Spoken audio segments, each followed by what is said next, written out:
noches, queridos participantes. El día de hoy venimos a socializar esta nueva semana de trabajo, correspondientes a las preguntas tipo IFES. Para nuestro caso, el ciclo 6, estamos ubicados en la fase 2, vamos a trabajar tres áreas fundamentales. La primera es la física, segundo, algo de castellano y terminaremos con algunas preguntas de matemáticas.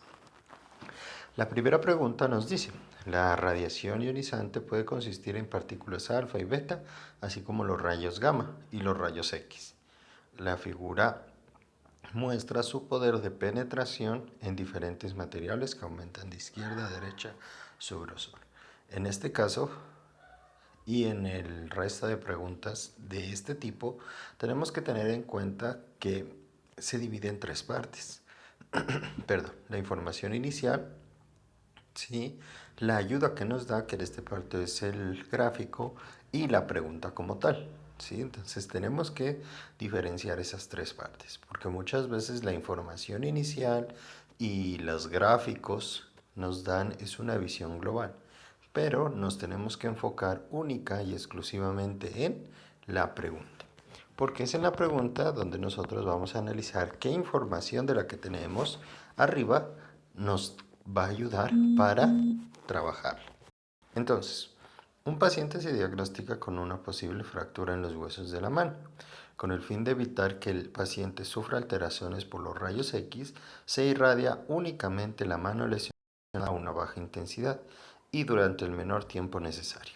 Además de estas medidas, ¿qué otra medida de precaución se debe implementar para disminuir el riesgo de lesionar con rayos X otras partes del paciente? Entonces, como vemos aquí, nos que enfocar únicamente en los rayos X, que son los rayos amarillos, los que están en la gráfica de color amarillo. Y la pregunta es muy específica. Para lo que nos interesa es proteger al paciente. Entonces, con esas dos informaciones tenemos que leer las cuatro opciones, siempre teniendo en cuenta que, si bien es cierto, nos puede hablar de otros factores como los rayos alfa, gamma, los neutrones o los beta, lo que nos interesa es responder a la pregunta, que tiene que ver con los rayos X y tiene que ver con no lesionar únicamente al paciente. Entonces, teniendo en cuenta eso, vamos a escoger una de las cuatro opciones, ¿vale? Es algo que requiere análisis, requiere leer muy bien la gráfica, sí, que se me pasó un poquito a hablar de la gráfica, pero es clara, ¿no? Los rayos alfa pues solamente no pueden traspasar el papel, el beta puede traspasar papel aluminio, los rayos X, gamma y neutrones pueden traspasar al plomo, ¿sí? Y los neutrones, pues lo único que no pueden eh, traspasar es el hormigón. Entonces, con esa información vamos a responder la pregunta.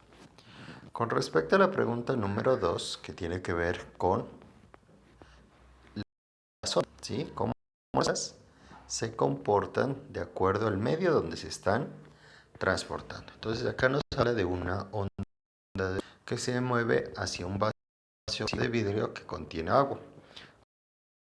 ¿Cómo lo mueve? Entonces tenemos el vaso y tenemos la onda de luz. La onda de luz va a atravesar ese vaso de agua. Se espera que la longitud de onda de la luz sea menor en el vidrio. ¿Qué quiere decir que sea menor la longitud de onda? Pues que se va a volver mucho más angosta. ¿Sí? Entre cada curvita se va a cortar esa distancia. El material más denso, ¿sí? El material más denso, pues en este caso es el vidrio. Mayor en el aire. ¿Qué es mayor en el aire? La longitud de onda. Quiere decir que se va a alargar un poco la onda, sí se va a alargar. ¿Por qué? Porque está en el aire. Y un valor intermedio en el agua. Quiere decir que no, que se va a mantener casi que igual, ¿sí? O sea que va a ser no tan larga como en el aire, ni tan cortica o tan pegada como es en el vidrio. Entonces, al igual que en la otra, tenemos que enfocarnos única y exclusivamente en esa pregunta. Si se pudiera ver el comportamiento de la onda al entrar al vaso y salir de este, Es decir, desde que entra en el aire, pasa por el vaso, se mete al agua y vuelve a salir al aire. ¿Cómo será esa onda? ¿Cuál representa mejor la longitud de onda de luz en los tres materiales? Entonces, ¿qué tenemos que tener en cuenta? La información inicial. Como nos podemos dar cuenta, en todas las opciones A, B, C y D, la parte que es el aire es la misma. Entonces, eso nos da una pista, Así como entra, tiene que salir. Ya, esa es una pista que les doy, porque los dos están en el aire. Lo que tenemos que mirar es qué pasa tanto en el vidrio como en el agua. ¿Qué va a pasar en el vidrio o en el agua? ¿Qué tiene que ver que sea más amplia o más angosta esa distancia entre las ondas? ¿Listo? Y teniendo en cuenta eso, pues escogemos la respuesta que ustedes crean conveniente. Los rayos de luz emitidos, voy con la tercera pregunta, por objetos viajan en línea recta dentro de un mismo medio. Si un rayo de luz pasa de aire a agua, cambia su dirección como se muestra en la figura. Aquí miramos que el nadador está en una piscina vacía. ¿Sí? Así se para, pues, el rayo de luz del farol, pues va a ir en línea recta hasta los ojos de la persona que lo está mirando. Pero ¿qué pasa? Cuando ese rayo de luz choca con el agua, pues se quiebra, ¿sí? Cambia de dirección. Eso lo podemos evidenciar cuando metemos un lápiz a un vaso de agua. Miramos que el lápiz pareciera que se doblara en el agua, pero lo que pasa es que la luz, al entrar, pues hace ese efecto. ¿Listo? Ese es un ejemplo que lo podemos hacer práctico. Hágalo.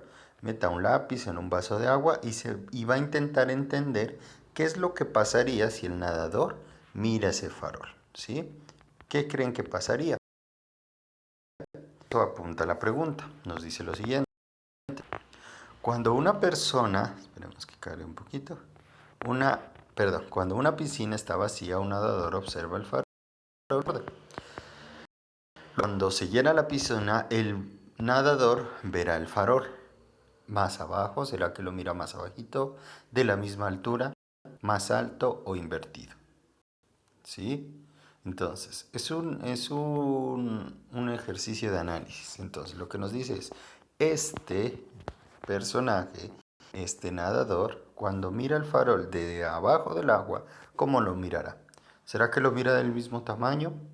¿Será que por el efecto hace que cambie el tamaño, más grande, más pequeño?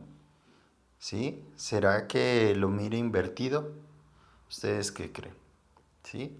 Eso lo podemos hacer y los invito a que hagan el intento de hacerlo en vivo. Cojan un vaso transparente, lo llenan de agua y le introducen un objeto. E intentan mirar desde la posición de abajo del vaso cómo mirarían la punta del lápiz que está fuera del agua.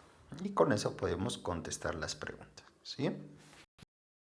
Y la pregunta número 4 nos da dos informaciones. Una tabla en la cual se observa una temperatura y la velocidad del sonido. Entonces, ¿a qué viene esto? Pues dice, un estudiante realizó un experimento para medir la velocidad de propagación del sonido en el aire a diferentes temperaturas. Los resultados que obtuvo se muestran en la siguiente tabla. Entonces, ¿qué va a pasar? Que entre más caliente esté, pues la velocidad del sonido va a ser mucho más rápido. Aquí lo dice, miren, para 0, 331, para 1, 332, para 2, 332.9, para 3, 333.5. Quiere decir que a más temperatura la velocidad de sonido va aumentando, no es más. Y entonces, teniendo en cuenta esa información, vamos a mirar cuáles de estas gráficas representan la tabla que está ahí.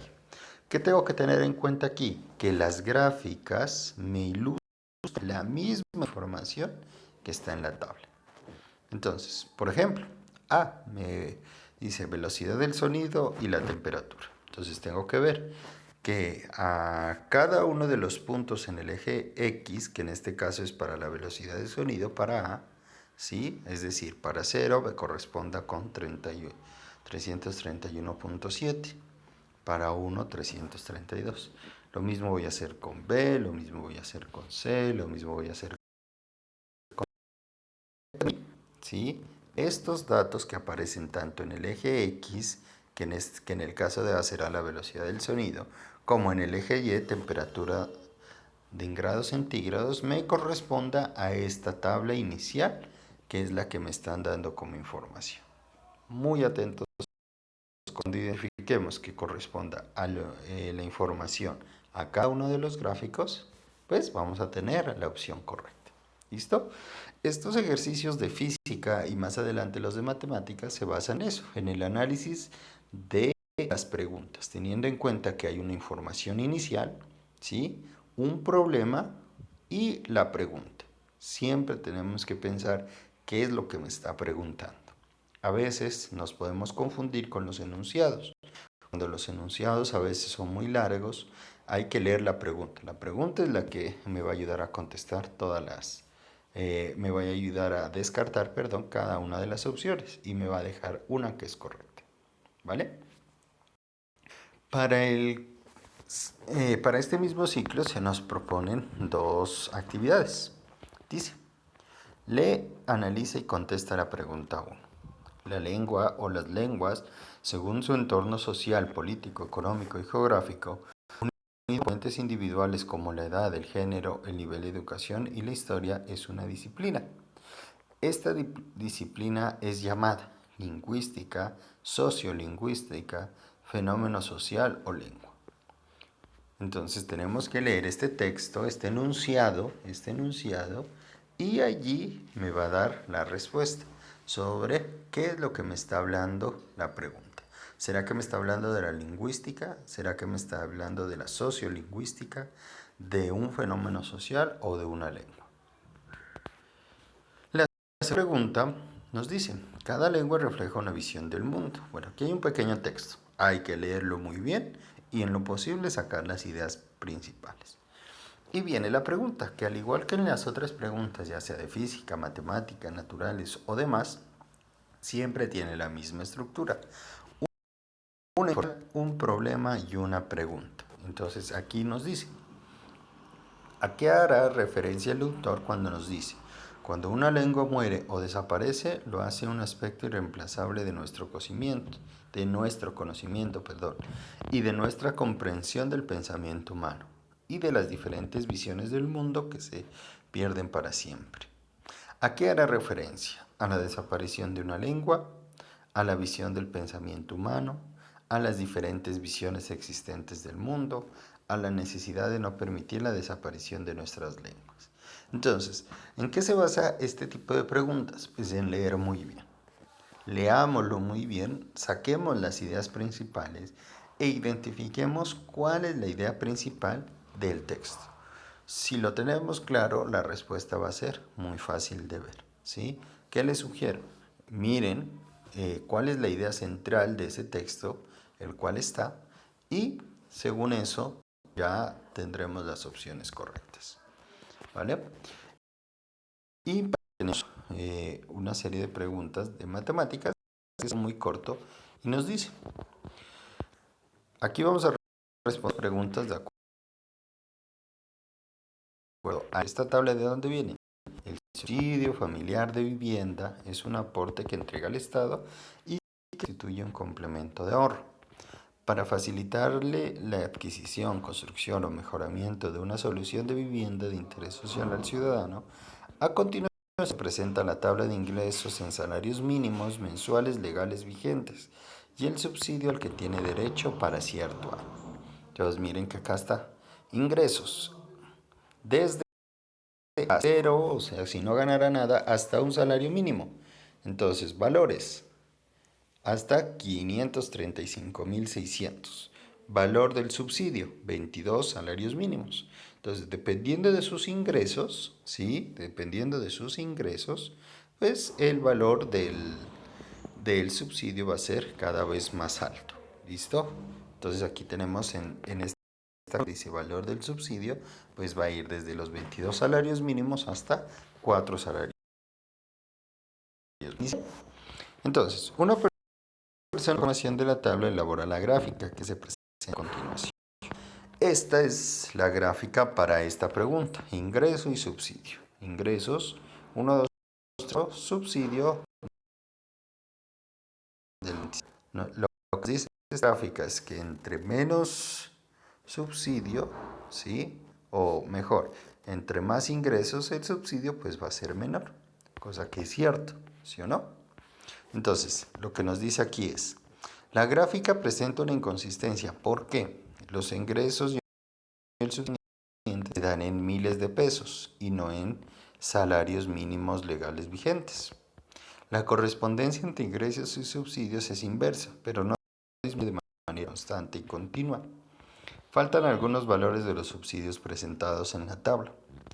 Los valores del subsidio deben ser ascendentes, pues a menores ingresos, mayor es el subsidio. Entonces,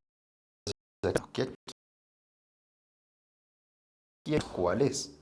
¿Cómo voy a resolver o cómo voy a saber cuál es el error? Pues tengo que comparar esta tablita que aparece aquí, esta tabla, con los datos de las gráficas. ¿Listo? Teniendo en cuenta esos datos de las gráficas, pues yo voy a poder saber cuál de estas opciones es la que corresponde a esta gráfica. Teniendo en cuenta que la gráfica de por sí ya es falsa. Es decir, que aquí le falta algo, que algo tiene hay un error. ¿Listo? Entonces hay que tenerlo en cuenta. Y por último, dice, una familia con ingresos entre 0 y un salario mínimo legal vigente recibe un subsidio equivalente a 1.4 veces el subsidio de una familia de ingresos en 2 y 2.5 salarios legales vigentes. Que compare.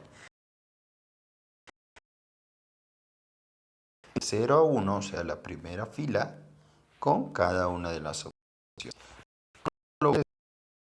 Esto